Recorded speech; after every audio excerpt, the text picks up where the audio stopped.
Hi! Ako si Richard. Welcome sa channel namin, kung saan simple lang ang buhay. Pero parang may sariling comedy show araw-araw. Dito walang script, walang plano, pero laging may nangyayari.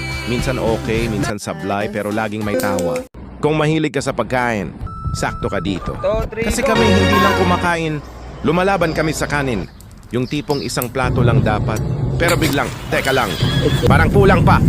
Hanggang sa hindi mo na alam kung gutom ka pa o nasasarapan ka lang talaga. Diet? Oo, meron. Diet namin. Simula bukas na talaga. Minsan feeling expert ako, nag-aayos, nag-DIY, nag-unbox. Pero after ilang minuto, hindi na to normal. Tawagin mo na si Daddy.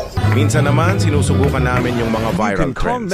Yung akala mo madali lang, pero pag ikaw na gumawa, parang may sariling buhay yung katawan mo. Sayaw? Oo, sumasayaw kami. Pero hindi sure kung sayaw ba talaga yun. O warm up lang ng katawang pagod. At dito, hindi mawawala ang kulitan. Yung simpleng usapan lang, biglang nagiging debate na parang may premyo. Minsan wala namang point, pero tuloy pa rin. Kasama ko sina Liam at Bella, sila ang tunay na bida dito. Sila yung nagbibigay saya, ingay, at minsan kalat, minsan tahimik sila, pero mas delikado yon. Kasi ibig sabihin, may ginagawa na palang kalokohan, at ako yung taga-video, taga-kain, at minsan taga-sisi sa ending. May mga araw na productive kami. Yung tipong ang dami naming plano. Gawin natin to, gawin natin yan. Pero after ilang oras, production lang. Walang output, pero okay lang. Kasi kahit simple lang, nagiging memorable pa rin. Dito mo makikita yung totoong buhay, walang filter, walang arte. Kung ano kami sa bahay, yun na yun.